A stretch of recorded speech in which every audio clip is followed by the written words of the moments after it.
This was, this was a special day for our football team, our football players. There's something about, of course, his son and his dad, and then just someone in that role today. So that was pretty neat for the the fathers, the dads get a chance to go through our pregame walk with our football team. It's a little pressure when the last person you see, of course, is your father wanting to see a good game. We're getting better. We've been getting better on the football field in practice. You win games on the practice field. But today we put it all together. You talk a lot about starting fast and finishing strong. That's what it was today. It's a brutal, a typical Big Ten football game. It's going to go right down until the end. Offensively, Jeff George, he's gotten better and better each week.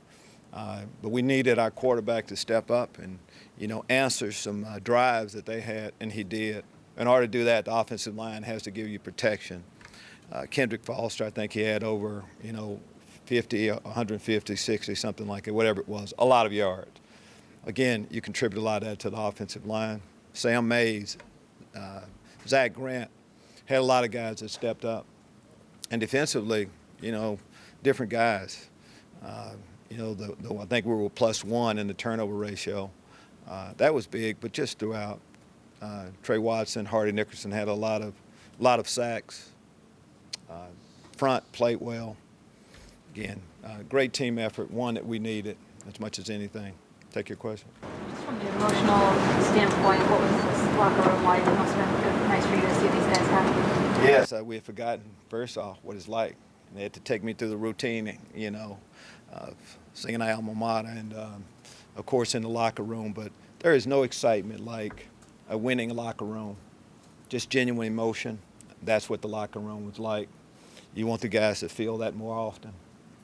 A win like this do for your guys the rest of the season and just your program going forward against a good opponent? Well, going into this week, we can't do a whole lot about what's happened in the past. There's some disappointments that's happened in the past, but, we talked about a 4-game season. And in order, to really do justice to the 4-game season, you need to win the first game. So now we're going to talk about the next one, but got off to a good start. You almost lose your voice. Oh, I guess that's the case. It's like that most of the time. That has very little to do with whether you win. If you lose, you're losing your voice an awful lot too. But there were definitely a lot of different emotions that we felt out there today. What specifically have you seen him making incremental improvement toward the big? I'm just going to take the easy way out and say, the entire quarterback play. There are checks at the line. He has to make calls.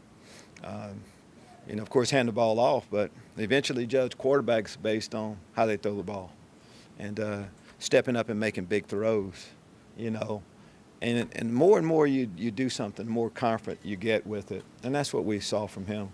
We had a confident quarterback at the end of the game. You started out with a bunch of 3-and-outs. So, what's it mean for – because a lot of guys maybe would get rattled by that or just even as a team. But you just can't. It's about how you start. But in the end, it's always about the finish. And what happened with us, we started that way, but right before the half, that drive was big. Got a touchdown. From there was momentum for offense to see that we can do it. And the rest of the day, we had a lot of production with our O. How limited you are offensively for losing so many players, which Garrett McGee, what do you think it is? Garrett and our offensive staff, all of our coaching staff, they've been coaching their butt off all year. No one wants to hear that unless you win the football game. But, it's tough for any OC to go down to his third quarterback and have linemen out, lose your one receiver. But, again, nobody wants to hear that. They want the next guy to step up, and you find a way to get some production, and that's what they were able to do. What's it say about Kendrick, too, to have a game like he had the day after last Saturday where he didn't kind of have the game he wanted? Well, last Saturday, but if you look at his overall body of work, there are no complaints about what Kendrick Foster has done for us. He's been outstanding throughout, and he was really into it. I looked up, 4th down, defense had to make a play. The guy right next to me screaming encouragement was Kendrick Foster. So see some good things happening behind the scene with our football team. What is it with his ability to break open those big touchdown runs? I think like his average, which is really good, is like 5.8 yards a carry, but touchdown runs is 37 yards a carry on his touchdown runs. What is it about to break those? I wish I'm supposed to be able to tell you exactly the reason why all that's happening, but I really can't. I just know that he's a guy that's been through an awful lot. He comes to work the same way each day, trying to get better.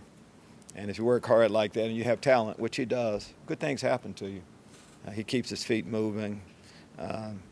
He's low to the ground. There's a lot of reasons why he's a good running back. Defense was on the field for almost 42 minutes. But that last 90 stand, plays in total. that last stand, did you think they had enough gas in them? Yeah, I did. They didn't have a choice. I mean, sometimes you got to get the job done. You're close. Wouldn't have been disappointed to all these good things happen and not be able to go one more play. We saw Hacksaw Ridge last night. One more. It'd have been pretty disappointing if we couldn't have stood up defensively one more play, and they did. Coach, what were you doing in the timeouts during those? Were you just delaying them, or you were changing what you were doing? We pretty much knew what we were going to do. Earlier, 3 timeouts. I hadn't been in that situation very often. It's the first time in my life I've called 3 timeouts in a row, but you had them with 19 seconds. Now what you do is you look to see what offensive set they get in each time, and try to hopefully you'll make them maybe change one. But eventually, though, you're going to get the 4th down, and we're going to snap the ball, and we have to make the play, and we did. Do you feel like you're seeing some of these young kids kind of grow up before your eyes? I was thinking about Cameron Watkins today as a guy who makes Yeah, throw another one. Cameron Watkins, Frank Sumter. I mean, we have a lot of players that haven't, played an awful lot, but it's their time. I mean, there comes a moment in time when you have to step up. It's your time to step up to the plate. Injuries a lot of time will speed up that process, and these guys are. We're really proud of how the team played. Kind of pointed out a lot of guys, but there are so many guys that contributed to this team win. SMA's been coming on in practice. Yes, he has. We've asked him to play a different role. For a receiver that's played in the past and hadn't gotten an awful lot of reps this year, but he's been ready throughout. And when we changed up his role and it was time for him to step up to the plate, more often he did.